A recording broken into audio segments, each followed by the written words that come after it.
नमस्ते दोस्तों, आप सभी का एक बार फिर से स्वागत है आपके अपने YouTube चैनल में। दोस्तों, साल का पहला चंद्र ग्रहण 26 मई 2021 को लगने वाला है। अब ऐसी कंडीशन में जब चंद्र ग्रहण की जो अवधि होती है वो ज़्यादा होती है, 5 घंटे 2 मिनट तक ये चंद्र ग्रहण लगेगा, तो इसकी अवधि काफ़ी ज़्यादा है। और इस दौरान जितनी भी महिलाएं गर्भवती हैं, प्रेग्नेंट हैं, उनके लिए काफ़ी ज़्यादा कौतूहल का विषय होता है कि इस अवधि में उन्हें क्या करना चाहिए या फिर क्या नहीं करना चाहिए।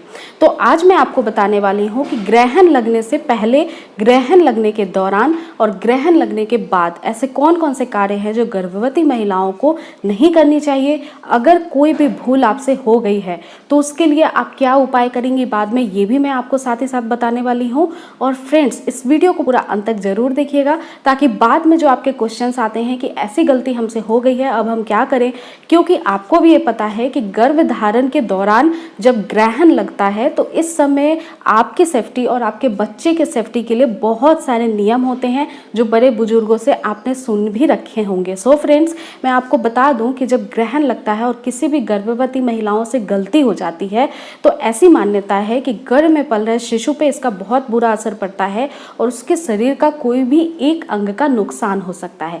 तो आप समझ सकते हैं वीडियो आपके लिए कितनी ज़्यादा हेल्प कर सकती है, नॉलेजेबल है। तो चलिए दोस्तों, आज का ये वीडियो स्टार्ट करते हैं। जो भी नए व्यूवर्स हो जरूर चैनल को सब्सक्राइब करके बेल आइकन ऑन कर देना ताकि आपको और भी ज़्यादा इंफॉर्मेटिव वीडियोज़ के नोटिफिकेशन मिलते रहें। देखिए दोस्तों, 26 मई 2021 को जो ग्रहण लगने वाला है ये पूर्ण उपछाया चंद्र ग्रहण है। पूर्ण उपछाया चंद्र ग्रहण का जो सूतक होता है, नॉर्मली कभी भी सूर्य ग्रहण लगती है तो उसके 12 घंटे पहले से सूतक काल स्टार्ट हो जाता है, और अगर चंद्र ग्रहण लगता है तो उसके 9 घंटे पहले से सूतक काल स्टार्ट हो जाता है। चूंकि ये पूर्ण रूप से उपछाया चंद्र ग्रहण है तो उपछाया चंद्र ग्रहण में सूतक काल मान्य नहीं होता है।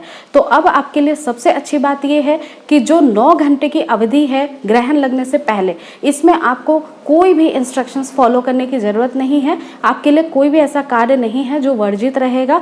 आप बिल्कुल पूर्ण तरीके से सेफ हैं। इसके अलावा जब ग्रहण स्टार्ट होगा, अब हम ये जान लेते हैं कि ग्रहण का क्या समय है। तो देखिए दोस्तों, ये जो है 26 मई को दोपहर में लगेगा। 2:17 पे दोपहर से स्टार्ट हो जाएगा और शाम को 7:19 तक ये ग्रहण लगा रहेगा, यानी 7:19 के बाद इसकी जो है समाप्ति हो जाएगी। जब भी ग्रहण लगता है फ्रेंड्स, तो इसके पीछे कई सारे ऐसे नकारात्मक शक्तियाँ होती हैं, ऊर्जा होती हैं जो बहुत ज़्यादा प्रबल हो जाती हैं। इसका दुष्प्रभाव व्यक्ति के जीवन पे बहुत ज़्यादा पड़ता है। नकारात्मक शक्तियों के प्रबलता की वजह से ही कहा जाता है कि गर्भवती महिलाओं को काफ़ी ज़्यादा इस समय सेफ्टी से रहना चाहिए। इसी दौरान बहुत सारे ऐसे काम हैं जो आपको नहीं करने चाहिए, लेकिन हम जानते हैं कि ग्रहण के पहले आपको क्या क्या करना है। देखिए फ्रेंड्स, ग्रहण के पहले अगर आप खाना बनाना चाहती हैं, पूरा खाना आप बना सकती हैं। इसी के अलावा एक नारियल को अपने पास लेके रखिए। नारियल जो सुरक्षा कवच का काम करता है, ये शास्त्रों में लिखा हुआ है। एक नारियल को जरूर ले लें, उसके ऊपर आप जो है एक धागा जरूर लपेट लें, क्योंकि सुरक्षा कवच जो होता है उसके ऊपर जो आपने देखा होगा लाल कलर का पूजा में यूज किया जाने वाला धागा होता है, उसको जरूर बांध ले। उसको अपने पास पूरे ग्रहण काल के दौरान आपको रखना है। अब दोस्तों जान लेते हैं कि ग्रहण काल के दौरान ऐसी कौन कौन सी चीज़ें हैं जो गर्भवती महिलाओं को नहीं करनी चाहिए। देखिए फ्रेंड्स, बड़े बुजुर्गों ने जो नियम बनाए हैं, जो हमें मान्यताएं बताती हैं, वो आप ही की सेफ्टी के लिए है। तो आप इनमें से जो भी नियम कंफर्टेबली कर सकती हैं वो ज़रूर करना चाहिए, लेकिन नहीं कर पाएंगी तो उसके लिए आपको दूसरा उपाय क्या करना है वो भी मैं आगे इसमें बताने वाली हूँ। देखिए फ्रेंड्स, वीडियो को स्किप नहीं करिएगा। बहुत सारी महिलाएं हैं वीडियो पूरा नहीं देखती हैं, उसके बाद बहुत ज़्यादा परेशान होती हैं और बाद में तरह तरह के क्वेश्चंस करती हैं। तो पूरा वीडियो देखने से आपका पूरा जो है प्रॉब्लम वो दूर हो जाएगा और आपको कोई भी ऐसी असुविधा नहीं होगी कि ग्रहण काल के दौरान आपको क्या कैसे करना है। और साथ ही साथ इस वीडियो को देखने के बाद आपको किसी भी दूसरे वीडियो को देखने की ज़रूरत भी नहीं पड़ेगी। देखिए फ्रेंड्स, ग्रहण जब लग जाता है तो गर्भवती महिलाओं को नहाना नहीं चाहिए। इसी के अलावा गर्भवती महिलाओं को किसी भी वाद विवाद में नहीं पड़ना चाहिए। आपको झाड़ू नहीं लगाना है, पोछा नहीं लगाना है। घर के कोई भी काम जैसे कि किचन में करते हैं, खाना बनाने का, चाकू छोड़ने का, ये सब काम नहीं करना है।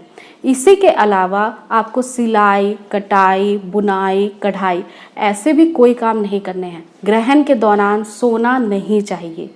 इसी के अलावा फ्रेंड्स, ग्रहण काल के दौरान आपको आपके हस्बैंड के साथ रिलेशन में भी नहीं रहना चाहिए।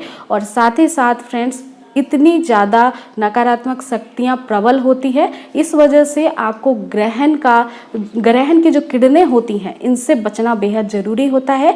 इसलिए ग्रहण को ना देखें ना उसकी किरणों में जाएं। चूँकि दोस्तों जब ग्रहण स्टार्ट होता है तो मंदिर की जो कपाट होती हैं बंद हो जाती हैं, मंदिर के जो गेट होते हैं उसको बंद कर दिए जाते हैं, उसको ढक दिए जाते हैं कपड़ों से, क्योंकि इतनी ज़्यादा नकारात्मक शक्तियाँ प्रबल हो जाती हैं कि भगवान तक ये ना पहुँचे।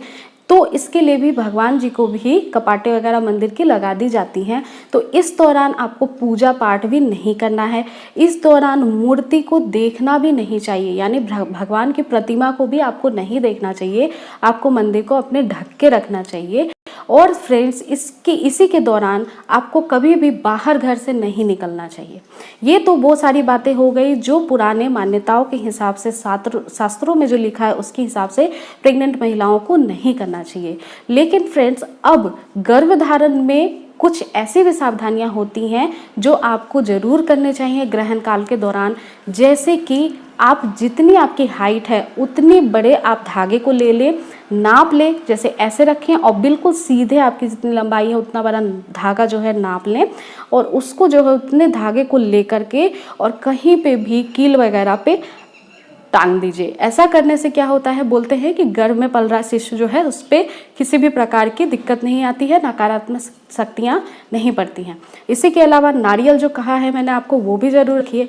आपको आराम करना चाहिए, भजन कीर्तन गुनगुना सकती हैं या फिर आप मोबाइल में लगाकर, टीवी पे लगाकर सुन सकती हैं, बिल्कुल कम साउंड में। इसी के अलावा फ्रेंड्स, आप किताबें भी पढ़ सकती हैं, आराम कर सकती हैं। और इसी के अलावा कुछ ऐसे काम होते हैं जो बहुत ज़्यादा अर्जेंट होते हैं, जो बिना प्रेग्नेंट महिला किए हुए नहीं रह सकती हैं, क्योंकि 5 घंटे 2 मिनट का जो ये ग्रहण है वो बहुत ज़्यादा ड्यूरेशन होता है। तो आप शौचालय जाएंगी ही, आपको यूरिन लगेगा ही, बार बार पेशाब प्रेगनेंसी में ऐसे भी लगता है।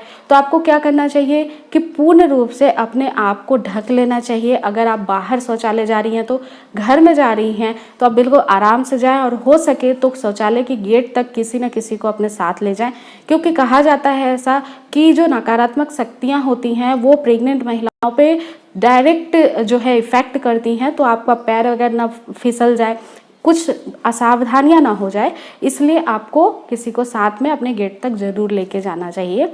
इसी के अलावा फ्रेंड्स, आपको क्या करना चाहिए, जब आपने ग्रहण काल में ये सारे काम कर लिए तो जब ग्रहण समाप्त हो जाएगा इसके बाद पूरे घर में, क्योंकि नेगेटिव एनर्जियां आ जाती हैं, इसलिए गंगा जल का छिड़काव कर देना चाहिए। साफ सफाई, झाड़ू पोंछा भी करना चाहिए, लेकिन आप इतनी कैपेबल नहीं रहती हैं गर्भावस्था में, तो आप ये सब छोड़ दें। आप पूरे घर में गंगा जल का छिड़काव करें। जो कपड़े आपने पहन रखे हैं, कहा जाता है कि ग्रहण काल में जो कपड़े पहनते हैं उसको दान करना चाहिए। तो देखिए दोस्तों, जो कपड़े आपने पहने हैं वो ऐसे ही वस्त्र धारण करें जो कि आप बाद में किसी भी ज़रूरतमंद इंसान को दान कर पाएँ। तो कपड़े दान कर देना चाहिए। अपने आप को इस शुद्धिकरण के लिए आपको स्नान करना चाहिए। आप नहीं नहा सकती हैं तो गंगा जल जरूर अपने ऊपर भी छिड़क लें। उसके बाद मंदिर की साफ सफाई करके पूजा पाठ, जो भगवान की अर्चना है वो करनी चाहिए। और इसी के अलावा आपका जो खाना है, मान लीजिए कि आपने बना के रखा है, तो एक चीज़ ज़रूर करिएगा कि उन सारे खानों में तुलसी के पत्ते डाल दीजिएगा। अगर आपको ग्रहण काल के दौरान आपको प्यास लगती है या फिर कुछ खाना है तो आप खा पी सकती हैं, क्योंकि जो तुलसी के पत्ते होते हैं उनमें मान्यता होती है कि ये खाने को या पीने के पानी को दूषित नहीं होने देती। तो जितनी भी फ्रीज में रखी हुई चीज़ें हैं, दूध है या फिर दही है, उन सब में तुलसी के पत्ते आप डाल दीजिए, ताकि ग्रहण खत्म होने के बाद भी वो खाना आप खा पाएँ। इसी के अलावा जब ग्रहण खत्म हो जाता है तो गाय को रोटी या फिर आपके कुत्ते को रोटी ज़रूर खिलानी चाहिए, ये काफ़ी अच्छा होता है। ग्रहण काल के दौरान दान पुण्य की बहुत ज़्यादा धार्मिक मान्यताएं होती हैं। इससे कहा जाता है कि आपके घर में निगेटिव ऊर्जा जो आई है वो दूर हो जाएगी और इसी के अलावा घर में सुख शांति और समृद्धि बनी रहेगी। दान पुण्य करने का मतलब ये नहीं है कि आप अपनी कैपेसिटी से आगे बढ़ के किसी के लिए कुछ करें। जितना आप हो सकता है, जितनी क्षमता है उतनी आपको दान जरूर करनी चाहिए। किसी भी जरूरतमंद को आप कुछ भी सामान दे सकते हैं या रुपए दे सकते हैं। इसी के अलावा फ्रेंड्स, आप दान पुण्य करने के बाद मन में श्रद्धा रखते हुए दान पुण्य करें और ये सारी चीज़ें जब आप कर लेंगे तो आप पूर्ण तरीके से शुद्ध हो जाएंगी, मन से भी शरीर से भी, और बाद में आपको किसी भी प्रकार की ये परेशानी नहीं होगी कि हमने ये किया या वो गलती हो गई तो क्या होगा। अब एक और चीज़ बता दूं, जो नारियल आपके पास थी और जो धागा आपने नाप करके और फिर किसी भी कील पे लटकाया था, उन दोनों चीज़ों को आपको किसी भी कुएं में, तालाब में या नदी में विसर्जित कर देना चाहिए, ठंडा कर देना चाहिए। दोस्तों, ये सारी मान्यताएं जो हैं वो वैज्ञानिक आधार पे नहीं है। अगर हम वैज्ञानिकों की माने तो इसमें ये कहा जाता है कि ये एक खगोलीय घटना होती है जो वायुमंडल में होती है और इस दौरान किसी को भी कोई भी प्रॉब्लम नहीं होती है। क्योंकि पुराने ज़मानों से मान्यताएं इसलिए बनाई गई थी क्योंकि ग्रहण काल के दौरान अंधेरा हो जाता है। पहले के ज़माने में लाइट वगैरह भी नहीं थी और गर्भवती महिलाओं को वैसे ही काफ़ी सारी सावधानियों की ज़रूरत होती है। तो ये सारे जो मान्यताएं हैं वो इसी वजह से बनाए गए हैं। देखिए दोस्तों, अब बात करते हैं ये कहाँ कहाँ दिखाई देगा। ग्रहण अमेरिका, उत्तरी यूरोप, पूर्वी एशिया, ऑस्ट्रेलिया और प्रशांत महासागर के कुछ क्षेत्रों में पूर्ण रूप से दिखाई देगा, जबकि भारत में ये उपछाया ही रहेगा। दोस्तों, ये भारत में भी पूर्ण रूप से दिखाई देगा।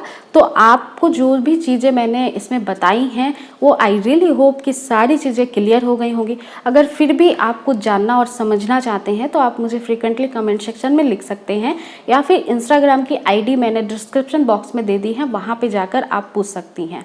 देखिए दोस्तों, अगर किसी भी तरीके की आपको परेशानी होती है, असुविधा होती है, तो चिंता करने वाली कोई भी बात नहीं है, क्योंकि कई सारी ऐसे भी गर्भवती महिलाएं हैं जो मेडिकल कंडीशन होती हैं उनके साथ, अगर ट्विंस बेबी है या फिर बीपी में किसी प्रकार की परेशानी है या नियमों को आप फॉलो नहीं कर सकती हैं, आपको कॉम्प्लिकेशन बताया गया है प्रेगनेंसी में है, तो देखिए दोस्तों, सबसे पहले अपने डॉक्टर की राय लेना, डॉक्टर के हिसाब से ही आपको चलना चाहिए, क्योंकि इस समय आपकी तबीयत का भी ध्यान रखना बहुत ज़्यादा आपके लिए ज़रूरी है दोस्तों। तो आई रियली होप ये आपको नॉलेजेबल वीडियो लगी होगी, तो इससे ज़्यादा से ज़्यादा शेयर, लाइक और चैनल को सब्सक्राइब करके बेल आइकन जरूर ऑन कर दीजिएगा और ऐसे ही चैनल पर बने रहे और भी इंफॉर्मेटिव वीडियोज़ देखने के लिए।